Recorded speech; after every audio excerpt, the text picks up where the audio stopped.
E aí, gente, Aranha Science aqui. No episódio de hoje, finalmente voltamos com o Aranha Science Podcast, que foi o primeiro do canal, quando ainda era somente no Spotify. Eu até parei de postar no Spotify, porque eu não tinha view, né? Mas aqui também não tem, mas enfim.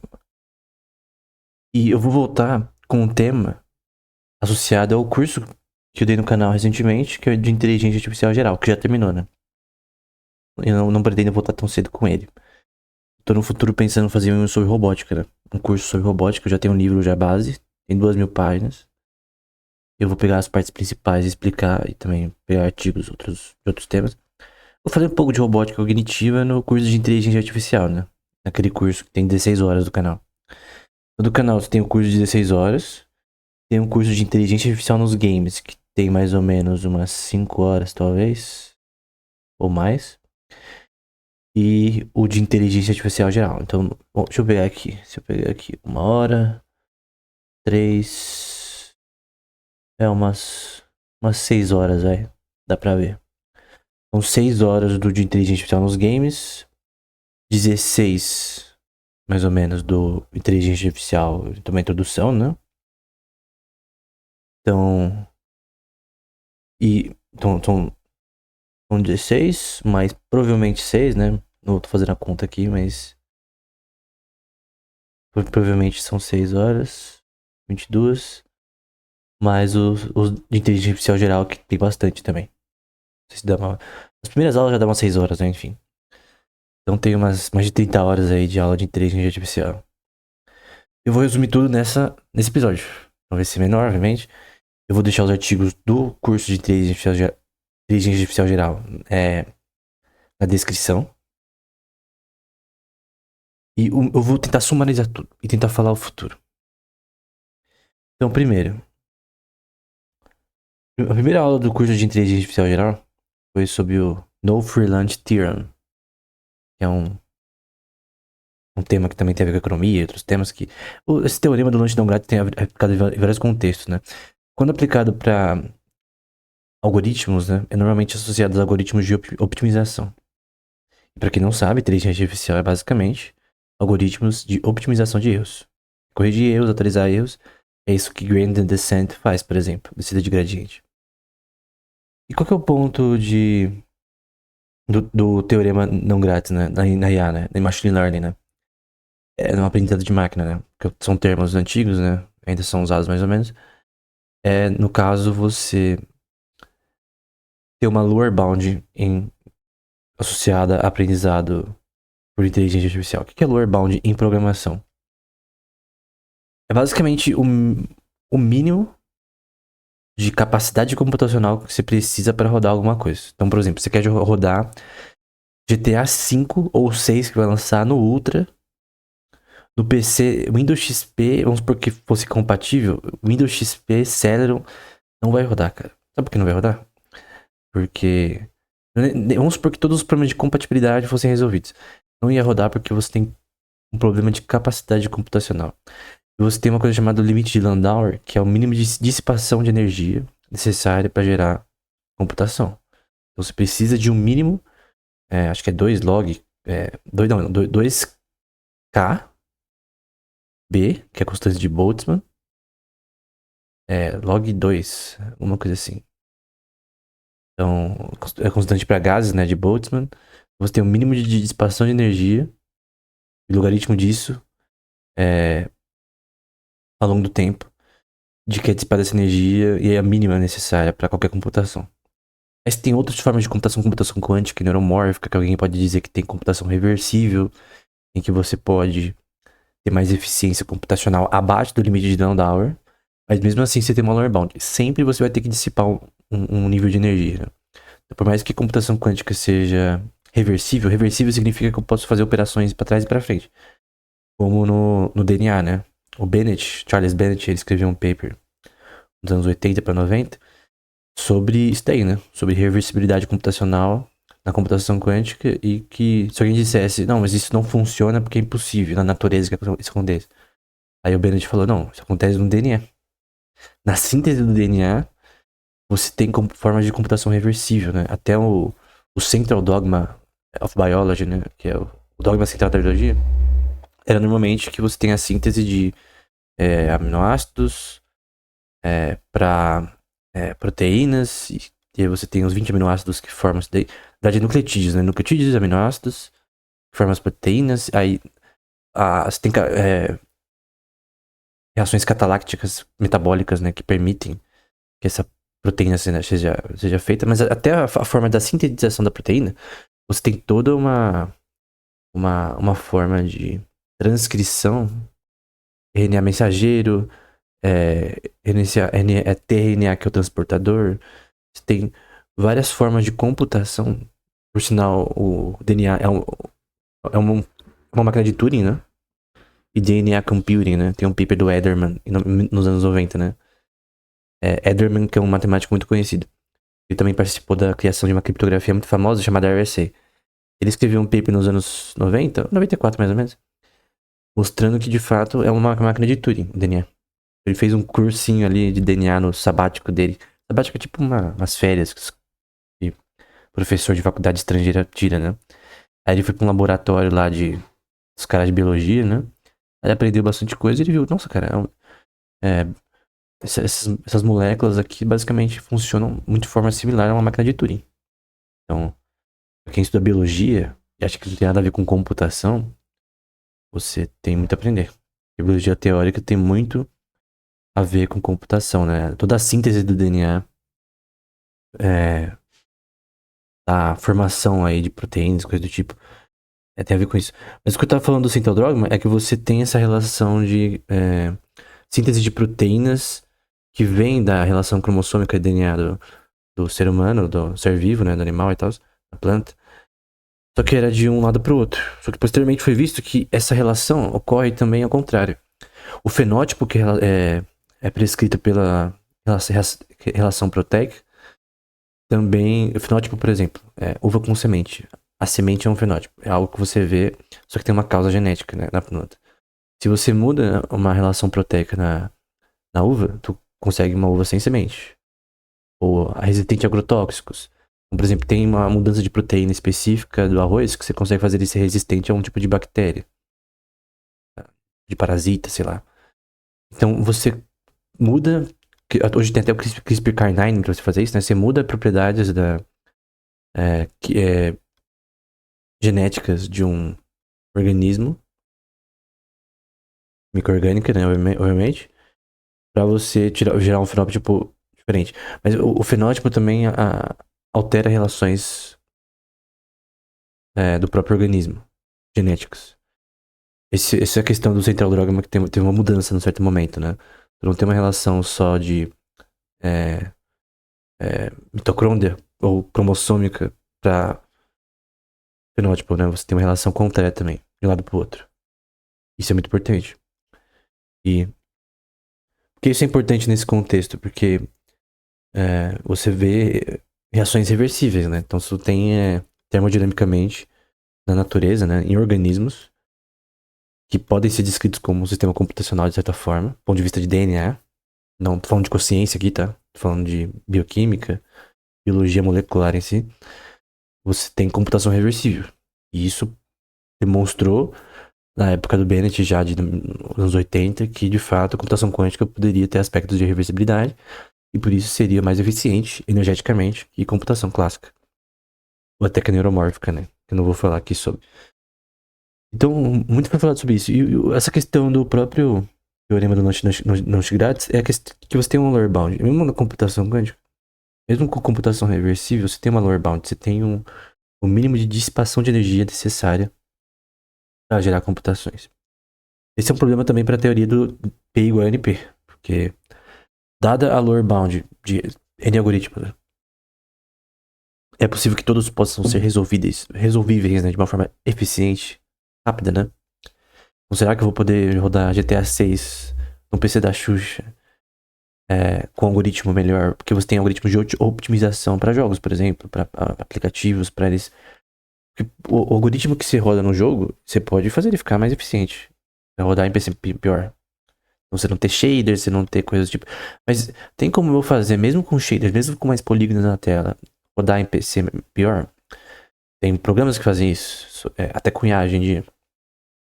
Tem uma ferramenta, por exemplo, no PS5 que foi adicionada no Pro.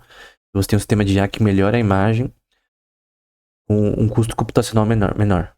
Então você tem toda uma relação ali de gerar a imagem, o resultado, é o que importa pro consumidor, é o resultado, né? O resultado melhora, mas com uma eficiência computacional maior. Só que a questão você pode reduzir essa eficiência, esse custo computacional de forma contínua, para sempre, infinita, né? E a resposta, no geral, é não. Então tem problemas que sempre talvez não tenha solução. Pode ser o caso que tenha solução para todos os problemas NP, por exemplo. NP Complete, NP Hard. Problemas que você não. NP Hard que você não sabe nem se existe uma solução possível. E nem pode provar se há uma solução possível. Teoricamente, né? Tem problemas que é provável que tenha uma solução possível, como o problema do caixeiro viajante. E outros não necessariamente, né? Então, aí é a categoria NP Hard. O próprio Gradient Descent era considerado NP Hard. Tem artigos, por exemplo, que eu testei nas primeiras aulas do curso sobre inteligência artificial, que falavam, cara, era NP Hard. Por que deu certo? Não sei. Não se sabe. Em questão de teórica de inteligência artificial, não se sabe por que Deep Learning deu certo. E tudo apontava que não daria certo. Então, é a maldição da cursionalidade. Acho que é curse of dimensionality, né? Maldição da dimensionalidade, na verdade. Em português. Overfitting também era um problema. Underfitting. Enfim, de tantas coisas estatisticamente contrárias a Deep Learning, a sistemas de IA funcionarem. Então, a questão é, quando você tivesse mais dados ia dar merda, mas não deu merda. E não é só a lei de Moore, é questões algorítmicas também. Não é só que os computadores ficaram melhores, é claro que isso é importante, né? Acabei de falar sobre a lower bound, você precisa de um nível computacional suficiente para fazer computações. Mas o grande ponto é que teve problemas que foram resolvidos e não se sabe por quê. Então, era para ser NP Hard, Gradient Descent, mas não é mais. Vários problemas eram para ser NP. Envelopamento de proteínas era para ser NP Hard e foi resolvida pela inteligência artificial. Agora, todos os problemas NP Hard podem ser resolvidos pela IA? Não. Uma coisa que, por exemplo, um pesquisador muito importante, que é o Scott Aronson, judeu por sinal, ele um dos maiores pesquisadores de computação quântica, né? Atualmente teórica, né? Talvez o maior. E de ciência da computação no geral, o cara é um gênio, né? Com 26 anos ele já tava no Advanced Center of Study, né? É um cara outro nível. Dá várias palestras no Simons Institute, várias vezes no Lex Fridman, enfim. O grande ponto que ele fala é que você tem problemas que são resolvíveis melhor por computação clássica do que quântica e inteligência artificial. E vice-versa. Então, fatoração de números primos, ok. A computação quântica é melhor do que os outros sistemas. A clássica e a neuromórfica, por exemplo. Ou algoritmos de IA. Neuromórfica você tem IA no hardware, né? É inspirado na forma como a estrutura de IA funciona. Eu já mostrei um chip Loihi, por exemplo, da Intel e o Pro Norte da IBM, que são chips neuromórficos, né? Eu mostrei um pouco no vídeo. Alguns vídeos do curso de inteligência artificial. Mas o grande ponto é que você tem problemas que são resolvidos por um melhor do que o outro e é uma falácia dizer que inteligência artificial vai resolver tudo, né? Pelo contrário. Tem vários problemas que, teoricamente, não são resolvíveis de forma melhor pela IA. Eu não sei quais. Eu não sei se, por exemplo, todos os problemas NP Complete podem ser resolvidos por sistema de IA. Teoricamente, a resposta no momento é não. Então, no momento, a resposta é não. Às vezes tem jeitos, né? Por exemplo, envelopamento de proteínas, que você prevê a estrutura de proteínas. E a DeepMind resolveu isso. Até foi capa da Nature, né? Usando aprendizado supervisado, que eu achei bem interessante. O aprendizado supervisado não morreu, né? Consegue fazer coisas grandes sem reinforcement learning. Hoje em dia tudo é reinforcement learning, né? Tudo é aprendizado de reforço. Tudo é mais ou menos isso. Mas nesse caso da DeepMind, tem o paper deles, eles fizeram, na verdade, sem reinforcement learning. Necessariamente foi mais aprendizado supervisado com base em proteínas do Protein Data Bank. que é um banco de dados online de proteínas. Quem estuda biologia computacional com certeza já usou. Para analisar arquivos tipo FASTA, né? Basicamente, tu pode achar, por exemplo, uma proteína de um rato e ver a sequência de nucleotídeos dela em formato de texto e analisar no seu Linux agora. Tem um vídeo do meu canal que eu ensinei como fazer isso. Eu aprendi num curso sobre bioinformática. E quem estuda genética, biologia molecular, no caso, tem que fazer isso, por exemplo. Mas o grande ponto é que era o problema do NP-hard, foi resolvido por IA. Então tem vários problemas que são resolvíveis, né? Tem um jeito de resolver também. E muitas coisas de IA não é tanto causa e efeito, né? É muito teste, né? É muito... Não é alquimia, como alguns diziam, né? Teve umas palestras no Advanced Center of Study, num certo momento, falando dessa questão de se a IA de fato é alquimia. Vários pesquisadores como Yosha Bengio, não sei se o Hinton foi também, não lembro. O LeCun foi, Ian LeCun, do Convolutional Neural Networks. E a questão é que a conclusão deles é que não é uma alquimia. Você tem de fato uma base teórica, matemática, para IA, que de fato é relevante. Só que a questão é o porquê funciona de fato não é tão, não é tão explicável. Uma teoria associada, chamada de Artificial Intelligence Theory, não, perdão, Deep Learning Theory, é um tema mais complexo. Tem artigos que eu deixei na descrição associados a isso. É um tema mais complexo. Por que funciona? Eu lembro de ver um palestra de um japonês lá no Advanced Center of Study, muitos anos atrás, que ele falou sobre essa questão, né? Estatisticamente, o quão é complexo saber por que funciona. De fato funciona, é o que importa, importa o resultado. Mas as razões do porque funciona, né? Porque um problema NP-hard não é um problema para IA hoje em dia, que é gradient descent, no contexto de mais... Até outras formas de parâmetros, né? De hiperparâmetros nesse contexto para melhorar gradient descent, como algoritmos como ADA, coisa do tipo. Porque funciona de fato quando você tem mais dados, né? Então você tem pessoas falando sobre, entre aspas, camadas infinitas de IA. Já viu o Musk falando sobre isso? Antigamente tinha uma camada, no modelo do Rosenblatt. Depois, Marvin Minsky falou que com muitas camadas não ia dar certo. E depois você teve uma diferença em 2008, no paper que fundou Deep Learning, de forma prática, né? Fundou no ponto de vista de que aquilo foi divulgado de forma cabal e mudou, assim, a área para sempre, né? E essas mudanças principalmente vieram de caráter privado, por sinal. Pessoas comuns tendo avanço. O próprio GANs, né? É muito usado para imagens, né? O modelo que eu falei sobre no curso de inteligência artificial na introdução. Ele foi criado por um cara que tava falando com os amigos no bar, teve uma ideia, foi pra casa. Pra casa não, pra o dormitório dele na faculdade. Criou o algoritmo, cara. Do GANs, que é Generative Adversarial Networks. Então essas imagens de rostos que você vê super realistas criadas por IA, né? Foi feito por um cara que teve uma conversa num bar, falou que ia dar certo, os caras falou que não, ele foi lá e fez. Cara, assim, a forma que Deus permite que o conhecimento avance é totalmente entre aspas, aleatória. Tipo, o GANs foi criada por uma coisa assim, banal. Então, tem muitos algoritmos que são criativos, né? Como Anti-Bee Colony, com base em comportamento de abelhas para optimização de processos de scheduling, né? De processadores. Eu não vou entrar em o que é scheduling aqui, né? Mas melhora, assim, a performance do processador. O algoritmo associado a formigas, cara, que é Ant Colony Algorithm, que usa feromônios como base de predicados para isso, né? Também é usado para scheduling de processadores, né? Para melhorar processadores. Então, você pensa que como que alguém teve a ideia de criar um algoritmo que era com base no comportamento biológico, etológico, né? Etologia tem a ver com comportamento de animais, o estudo do comportamento de animais. Como que alguém viu isso e criou um algoritmo, né? Nossa, mas, por exemplo, o Swarm Algorithm, ou algoritmos genéticos, né? Tipo, tu nem precisa acreditar na teoria da evolução. pra saber que algoritmo genético é da hora, cara. Funciona. Então tu pega uma coisa até fictícia que você consegue criar algoritmo.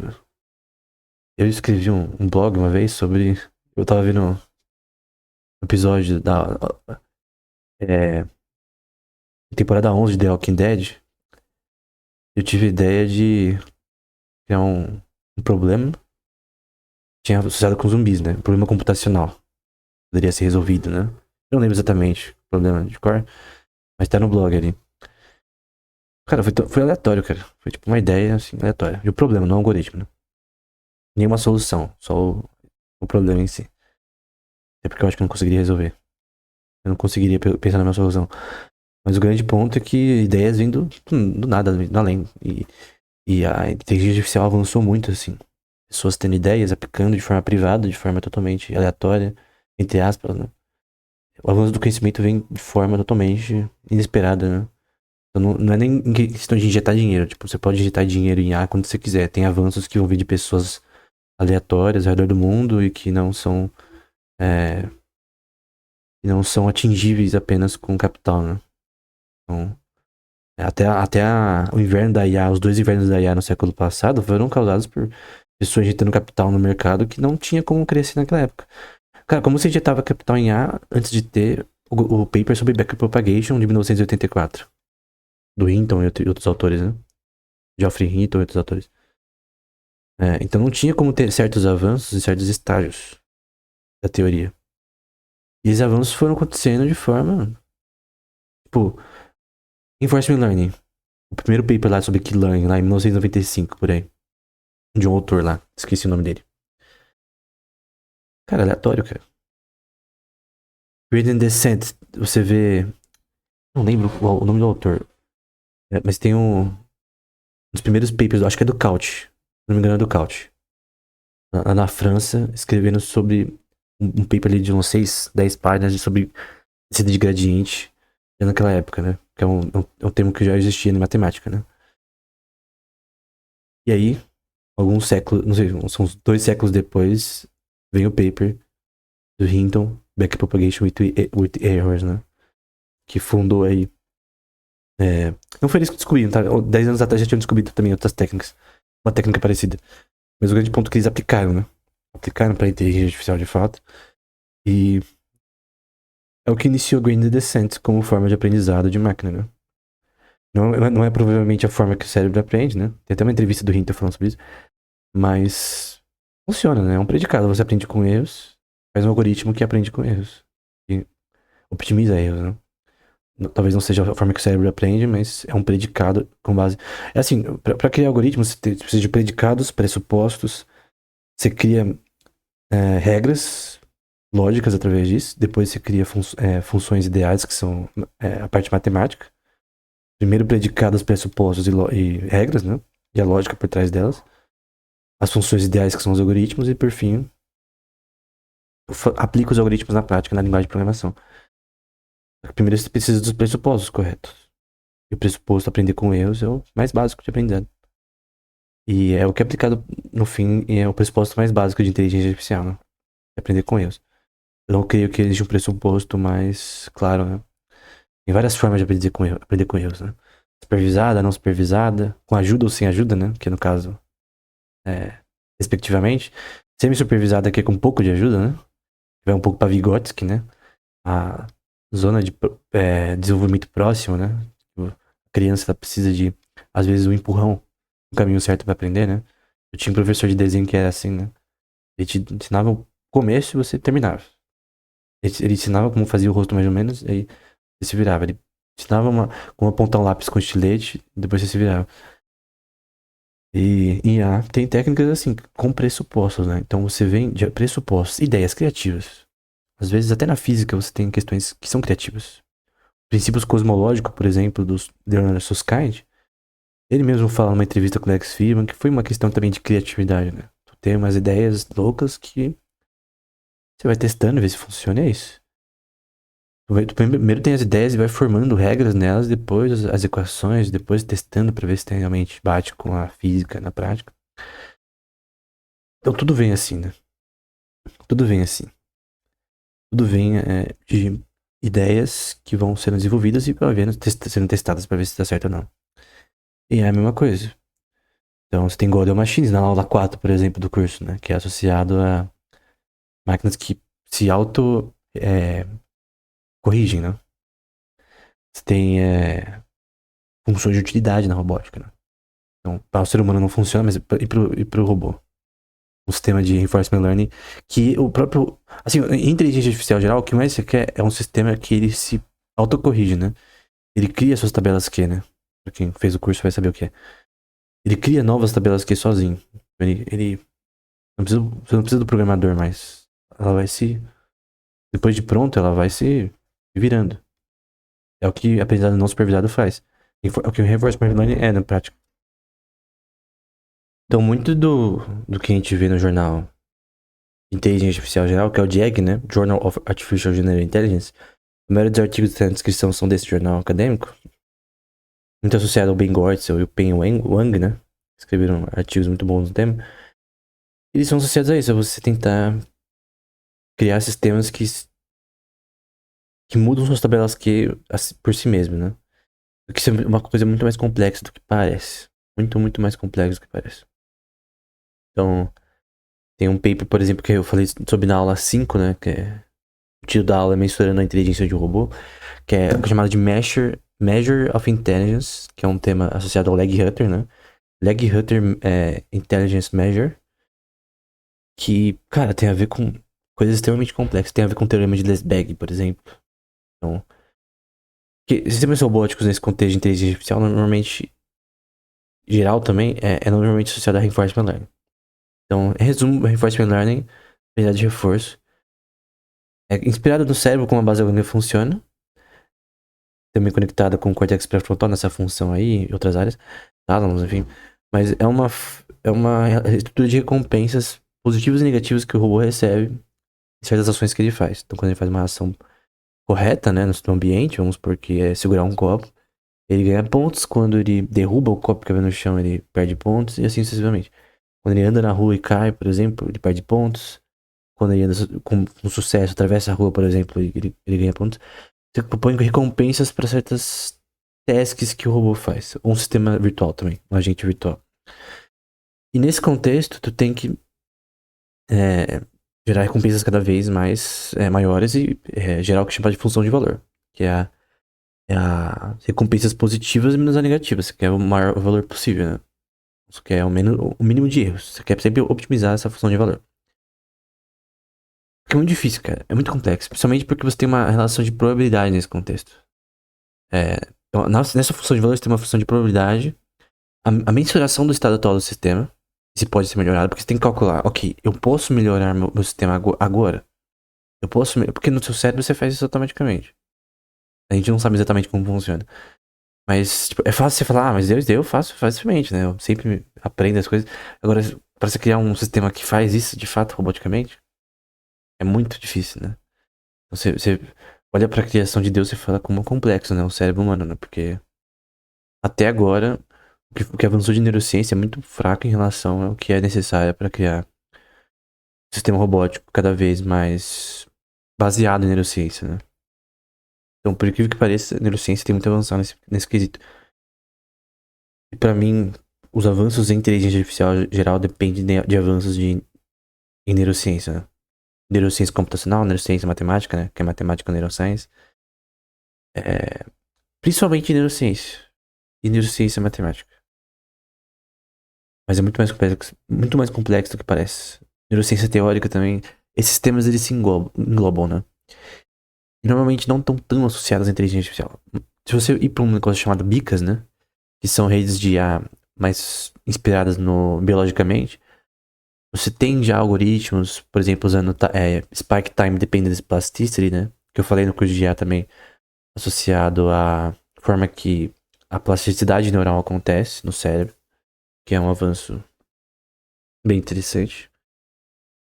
Você tem algoritmos que se inspiram nisso, só que o problema é que tem artigos que mostram que Spike Time Dependent Plasticity não é tão importante para aprendizado quanto as pessoas pensam. Para plasticidade também. Tem outras funções de plasticidade. Tem Hebbian Plasticity, não Hebbian Plasticity, né? Não Hebbiana. Nem sempre os neurônios que atiram juntos estão ligados juntos necessariamente. Então a regra de Hebel não funciona sempre. As razões também não são sempre as mesmas. Então o fato que Spike Time Independent Plasticity, uma das bases da plasticidade, não é a única coisa importante para aprendizado, já fala, ok, que outras coisas também são importantes? Como que você consegue fazer isso, usar esse predicado na inteligência artificial? E quando você usa, será que é útil? Será que você pode criar um sistema de reinforcement learning que usa isso? Aí você vai pra questão, o ser humano é só reinforcement learning? É só aprendizado de reforço? O Noam Chomsky mostra que não, né? Tem um paper dele chamado Review of Verbal Behavior, que eu também citei no curso, no de introdução à inteligência artificial. E é um tema que, cara, Noam Chomsky destruiu o Skinner ali, cara. Destruiu, cara, aniquilou o Skinner. Aí tem pessoa que fala, não, mas se você leu o Verbal Behavior, não é bem assim. Claro, é bem assim, cara. Destruiu o Skinner. Esse negócio de que ser humano ou animais também só funcionam com aprendizado de reforço, né? Principalmente, a gente fala de mamíferos, répteis, coisas do tipo. É, é uma mentira, né? Uma falácia. Então, pelo contrário, relação dopaminérgica nem são tão importantes com o aprendizado quanto parece. Obviamente são importantes para várias funções motoras e tal, mas não é tão importante para aprendizado quanto alguém pensaria, né? Então, reinforcement não é tão. Até contrived reinforcement, né? Não sei como tem uma tradução para isso, né? Não é uma coisa tão assim importante quando o Skinner pensava o que outras pessoas pensavam. Ele ia prever que ações o animal vai ter no futuro com base nisso, né? Que é chamado de RPE, né? Reward Prediction Error, né? Erro de predições. Erro de recompensas. Predição de erro de recompensa. Tem uma coisa chamada Reward Prediction Coding, que é para você criar um algoritmo, um sistema que tenta prever as ações de um rato, por exemplo, com base nas suas recompensas dopaminérgicas. E tem projeção com a basal ganglia de recompensas que são moduladas também. Não sei se o termo moduladas é correto, tá? Mas que são moduladas pela córtex pré-frontal. Quem aí manjar dessa parte aí, lembrar dessa parte, porque eu li em artigos isso daí. Não sei se é sempre assim, mas normalmente tem uma projeção associada ao córtex pré-frontal com a basal ganglia, que é um monstro por si mesmo, né? Basal ganglia é enorme, em questões de partes específicas, né? Subthalamic núcleos, núcleos accumbens, enfim, ventrotegmentum também. Então, acho que tô confundindo. Mas tem várias áreas ali. Substância nigra, tem áreas ali que normalmente são associadas a quem tem Parkinson, Alzheimer. Às vezes falta ou excesso de dopamina vai criar algum tipo de patologia nesse contexto, né? O Alzheimer e o Parkinson, por exemplo, são associadas a essa questão de deficiência, né? Aí vai para um tema chamado Reward Deficiency. Então, deficiência de recompensa, né? Aí tem hipóteses associadas a esse tema. Porque às vezes às vezes a parte clínica, ou neuroclínica, ele só mostra, ok, isso que acontece, tipo, essa é a causa do Alzheimer, por exemplo. Ok, a causa nesse contexto foi uma relação nessa área específica aqui, vamos supor que foi na substância negra. Só que às vezes não sabe a etiologia do efeito, né? Você vê o efeito, mas você não vê a causa primordial, né? A causa primária disso. Então, por que isso aconteceu? É uma questão genética? É uma questão do ambiente, de, sei lá, substâncias que a pessoa usou durante o tempo, remédios, enfim. Tem muitas causas que não. Tipo, muitos efeitos que não são. Não é possível você pegar as causas com tanta facilidade. Isso é um problema. Etiologia é um dos problemas mais difíceis, né? Biomedicina, na medicina geral. Porque tu não consegue entender as causas, de fato. Ou porque a pessoa teve um câncer em tal momento. E como você prevenir isso? Como? É uma causa genética? Ok, qual seção do genoma da pessoa que tá essa causa? Ah, não, foi o falso positivo. Na verdade, tem outra causa, que é genética. Nessa pessoa, ele tem a mesma sequência que causa essa patologia, mas não foi ativado. Porque não foi ativado numa pessoa e não foi em outra. Não tem respostas pra isso. As pessoas são diferentes. E essa diferença é também no espectro genético delas, que às vezes tem semelhanças. Às vezes tem uma sequência lá que causa diabetes numa pessoa e não causa em outra. Por que que uma foi ativada e outra não? O que é ativa? É uma questão comportamental também associada ao ambiente? Ou outros fatores que não são conhecidos? Então, tem muitas coisas que não têm resposta na área biomédica, né? E isso é um problema, porque tem que ter resposta. A etiologia eu sou mais difícil. Que os biomédicos, talvez, são os caras que tentam resolver essas coisas, né? Creio eu. E em relação à inteligência artificial, tu tem essa relação com a neurociência que é primordial, né? Então, Rosenblatt, ele se inspirou no cérebro, né? Então, os primeiros pesquisadores em Hinton, por exemplo, e outros autores, eles pesquisavam na área. Eles eram da área de psicologia. E aí foram mais para a área de psicologia computacional, como o próprio Geoffrey Hinton, né? LeCun e outros autores, eles normalmente vinham de uma área mais psicológica, né? Talvez cognitivista, enfim. Então, tu tem sim muita inspiração, e essa inspiração talvez foi perdendo ao longo do tempo, foi voltando com algumas coisas, como eu já falei, o BICAS, né? Que é sistemas inspirados biologicamente. Spike Time Independence Plasticity, algoritmos com base nisso. Mas tem que ter resultado, né? Tu tem que ter resultados melhores do que com outros modelos. E tem por exemplo, um tema chamado Liquid Neural Networks, teve uma palestra no MIT sobre isso, que eles falaram sobre uma mudança específica no algoritmo tradicional de gradient descent. É uma mudança até associada a uma mudança de cálculo, né? Em cálculo, o gradient descent é basicamente cálculo diferencial, a chain rule, né? Que é uma regra de cálculo bem básica, a regra em cadeia. Eles mudaram algumas coisas nessa equação para fazer o sistema melhorar. E de fato melhorou. E comparando com as equações anteriores. Então, uma mudança na equação muda resultados, né? E porque a base deles, a inspiração, foi no Escherichia coli, né? Que é um organismo pequeno, né? Com 316 neurônios, acho que é 320 e poucos neurônios. E com base nesse organismo, eles tiveram a ideia para criar o seu algoritmo. Então a ideia veio de uma coisa na biologia. E não ainda de acho que é um micróbio, acho, sei lá, bactéria. C. elegans, né? Então, de um organismo pequeno que veio essa ideia. Que teve mais resultados em área, por exemplo, como visão computacional, enfim, aplicável para carros autônomos. Então, essa inspiração em neurociência também é muito importante para inteligência artificial também, né? Então, um tema que também é importante se falar aqui, que vai seguindo na curso de inteligência artificial geral, é o tema associado à aula 8, né?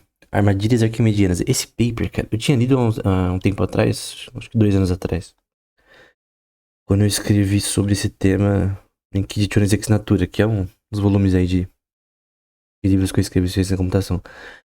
Tem só 4 no momento. Se Deus quiser, eu faço outros, ou não sei se eu vou continuar. Mas o grande ponto é que esse talvez seja o paper mais interessante. Porque os papers do Journal of Artificial General Intelligence, eles se completam. E esse daqui é um dos pontos centrais. Tem um paper, por exemplo, sobre lógica aplicada para robótica. Uma lógica também associada a Physilogic. Physilogic é como se fosse um organograma lógico de ações, mas você pensa que o próprio sistema de IA cria seu próprio organograma de ações. Então, por exemplo, quando você pega um copo, vamos pensar como um sistema robótico, né? Você quer programar o sistema robótico de pegar o copo. Tu tá com as mãos abaixadas e você tá sentado. Tu levanta a sua mão, vamos supor que seja, ela tá uma direção que você tem que levantar 90 graus, ou até mais, 120 graus, não importa. Você tem que mover sua mão até o copo. segurar o copo com os dedos, firme, né, pra não cair, levantar ele, trazer até sua boca e beber. Agora, fala isso pra um sistema robótico, é mais complexo. Agora, imagina um sistema robótico que aprende isso, porque o ser humano ele aprende isso. Você pegar o paper do Turing, de 1950, ele falou: seria mais fácil simular a mente de uma criança que de um adulto, porque ela é menos complexa. E de fato é verdade. Você pode ir até além. É melhor você simular uma mente de organismos simples, né? Bactérias, protozoários, parasitas, sei lá. Pra depois evoluir para organismos mais complexos, como insetos, aves, até corvos e coisas do tipo.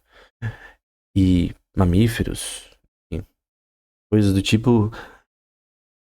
Se você consegue fazer computacionalmente um ser vivo que é inferior do ponto de vista de capacidade de processamento de informação, do ponto de vista neurológico, que o ser humano, então, se você consegue fazer ele, você consegue ir evoluindo. Você tem que ir em etapas, né? É que, a sociedade, ela quer, tipo, dar um salto, né? Ela quer primeiro, não, vamos simular o ser humano. Esquece, cara. Tem que resolver problemas. Você não consegue simular um rato de forma correta, consciente, né? Imagina organismos mais complexos, né? Então, todos os avanços daí até agora, elas não criou um sistema de IA consciente. Esquece isso. Esquece. Se alguém te disse isso, isso não é verdade. Mesmo que seja alguém importante, fatos não. A gente tá falando também sobre matemática, né? Inteligência artificial tem a ver com matemática. Pô, não pode dizer algo que tá incorreto, obviamente, e estar certo, né? Uma contradição. A lei da não contradição de Aristóteles. Quando a gente fala sobre a armadilha arquimediana, tem a ver com um problema em reinforcement learning, de você ter que, no fim, o que você usa em reinforcement learning são números reais. E normalmente, a computação que você faz de recompensas são com números irracionais. Irracionais? Acho que tá certo. Qual que é o problema? Tem um problema chamado retornos diminuintes de recompensas, que é citado num dos papers da descrição, que eu falo no curso de inteligência geral. Então, vai ter um momento que o sistema robótico ou virtual, o agente, ele vai entrar num platô, ele vai entrar num problema em que ele entra num looping, em que você vai ter um retorno diminuinte de recompensas ao ponto que ele não aprende mais.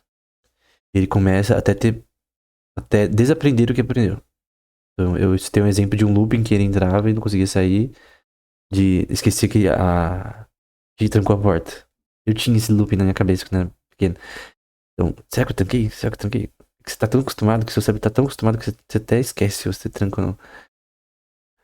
E eu dei um exemplo. Imagina que o sistema robótico ele entra num looping que ele não lembra. Ele tem que aprender. Tem que fazer isso sempre. Por segurança. Só que ele começa a esquecer. E até, por sinal, esquecimento é importante em long short term memory. Então, não é algo totalmente fora dos algoritmos aqui. Até em Godot Machines também tem um processo de esquecimento, né? Até por um ponto de vista computacional. O ser humano ele esquece coisas, né? Eu não lembro o que eu comia 3 meses atrás, numa segunda-feira. Que é inútil. Normalmente você só retém o que é útil. Pra você, do ponto de vista comportamental e do ponto de vista involuntário também, né? Então, aí você vai pra modelo de atenção. Então você tá tendo atenção na sua working memory do seu cérebro, do córtex pré-frontal em relação ao que eu tô falando. E você vai reter, creio eu, parte do que eu tô falando. Se você tiver com sono, você vai reter menos. Se você tiver com fome, você vai reter menos. Tem várias coisas que podem fazer sua atenção ficar dispersa por questões involuntárias, né? Que não são causadas por você.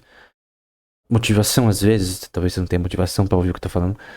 E, sei lá, pode tirar sua atenção. Alguém fala com você e você não perde o que eu tô falando. Então, modelos de atenção são bem importantes. E modelos de atenção são usados, por exemplo, em modelos de linguagem. E também em modelos robóticos, né? Então, o ChatGPT, ele foi criado com modelo de atenção. Transformers, que foi uma das bases aí pra modelos de linguagem, tem a ver com modelo de atenção, né? É tokens e tal coisa do tipo, não. Não é token, não, né? É tokens. Tem a ver com modelo de linguagem. Eu expliquei isso numa das aulas da introdução à inteligência artificial. Mas, essa questão, como você poderia resolver esse problema, né? Esse é o problema que as armadilhas arquimedianas dizem. Talvez tenham problemas na área de comportamento humano ou animal que você precisa resolver com números surreais ou hiperreais. Então aí eu já falei sobre isso no curso, mas ah, números reais, eles já são um componente, por exemplo, de 0 até 1 você tem infinitos números reais, teoricamente. Assim como você tem infinitos números primos, né? Você não consegue realizar isso matematicamente, computacionalmente, né? Mas teoricamente você consegue. Eu creio que na mente de Deus ele sabe todos os números reais de cor salteado eternamente, né? Mas somos seres humanos, não é o caso. Computacionalmente você também não pode computar todos os números primos porque eles são infinitos. Mesmo com toda a quantidade de massa do universo, você nunca vai conseguir. A capacidade de bit de operação do universo, você não conseguiria computar todos os números primos, que é impossível, que é infinito. Tu teria que rodar esse programa infinitamente. E uma hora ele ia quebrar também, enfim.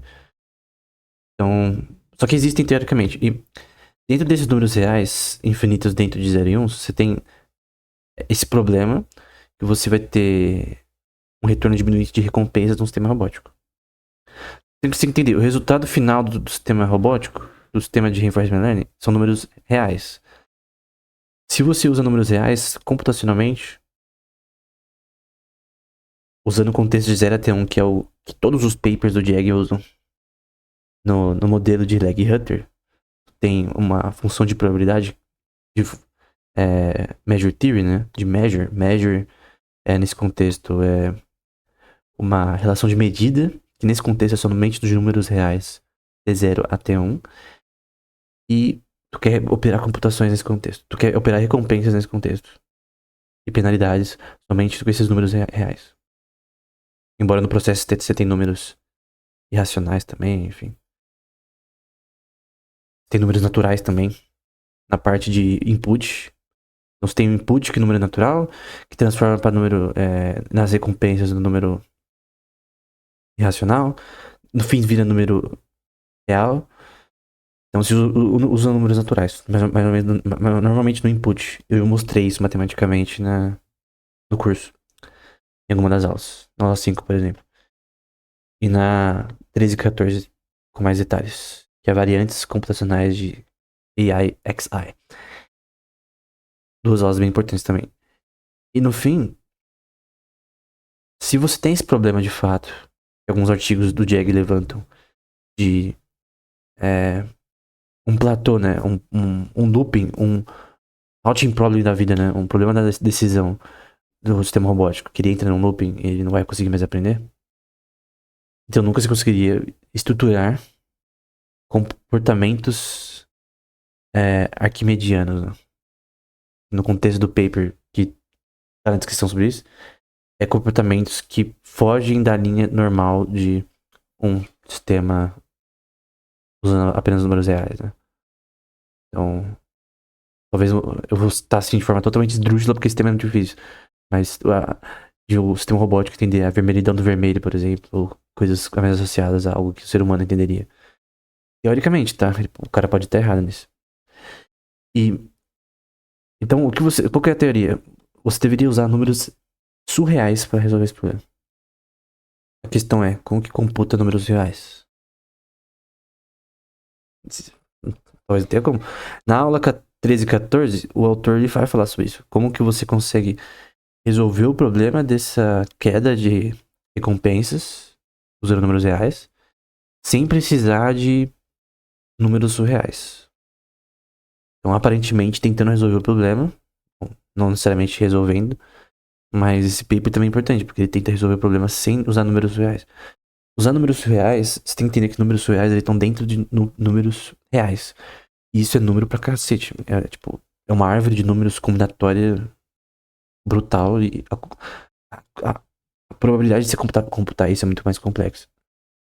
Então, de fato, só pode usar números surreais ou hiperreais para você gerar um sistema de inteligência artificial geral. A questão é, será que é possível? Vamos supor que seja impossível, ok. Mas tem como fazer somente com números reais. Uma coisa que é verdade, nunca você vai ter eficiência de 100% nessa computação. Eu não sei nem se o ser humano tem eficiência de 100%, tá? Porque aí vai ter essa questão. Talvez tenha uma... Tem lower bound no próprio organismo, ser humano. Então, por exemplo, o que acontece se você não comer? Não vai ter é, proteínas, gordura, carboidratos, no caso, na prática, você não vai ter aminoácidos suficientes quebrados ali no seu sistema para o seu sistema imunológico, fisiológico, performar metabolicamente as coisas que ele precisa para viver. É uma questão metabólica. Precisa de nutrientes necessários para sua sobrevivência. Se isso cai, o seu sistema ele não consegue performar sem energia. Ele gasta energia e ele gasta energia com uma lower bound. Então, eu não lembro exatamente o cálculo que eu já vi no artigo para cada célula quanto que dissipação de energia é necessária.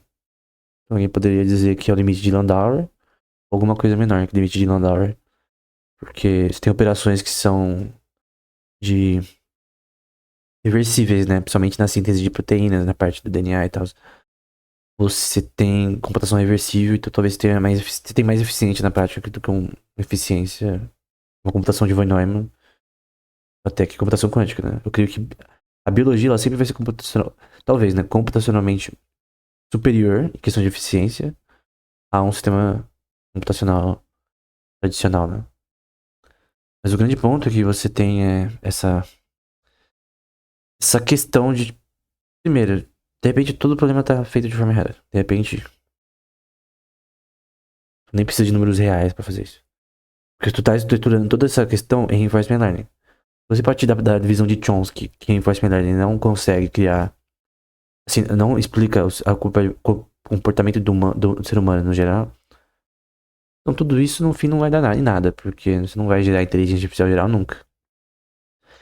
Se reinforcement learning não conseguir traduzir o suficiente para criar um sistema igual ao ser humano, então nunca isso vai ser realizável apenas com reinforcement learning.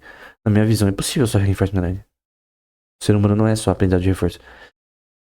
Pelo contrário, ele é pouco de aprendizado de reforço. É parte do que é o ser humano, mas não. Seu aprendizado, por exemplo, não é modulado por dopamina, tanto quanto as pessoas pensam. A plasticidade não é uma coisa única. Tem uma bala de prata pra plasticidade, pra ser explicada, né? Então, esse é um ponto importante. Tipo, talvez só o fato de você usar reinforcement learning nunca vai resolver o problema. A questão é, talvez, usar números surreais para reinforcement learning crie sistemas melhores do que os atuais. E já é grande coisa, né? Uma coisa que você não consegue é fazer uma função de valor perfeita. O que essa função de valor quer fazer? Ela quer criar um sistema que ele se vira, cara. Ele aprende sozinho. Ele cria suas próprias tabelas aqui. Ele se vira. Ele se vira para aprender por conta. E é isso que sistemas de IA querem. De inteligência artificial, no contexto do Journal of Artificial General Intelligence, quer fazer. Então, eu creio que dá para melhorar sim os sistemas de reinforcement learning usando essas ideias que acontecem na computação de Leg-Hunter. Eu já falei com detalhes nesse curso, né? Mas eu creio que tem muitas limitações de reinforcement learning como um modelo de inteligência artificial geral. Normalmente os modelos são assim, né? Muito de aprendizado também humano tem a ver com, e até animal, é aprendizado supervisado, por exemplo. Semi-supervisado e até outras coisas que a gente nem saiba de fato.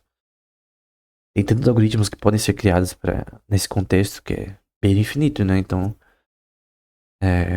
otimização de algoritmos e todo tipo.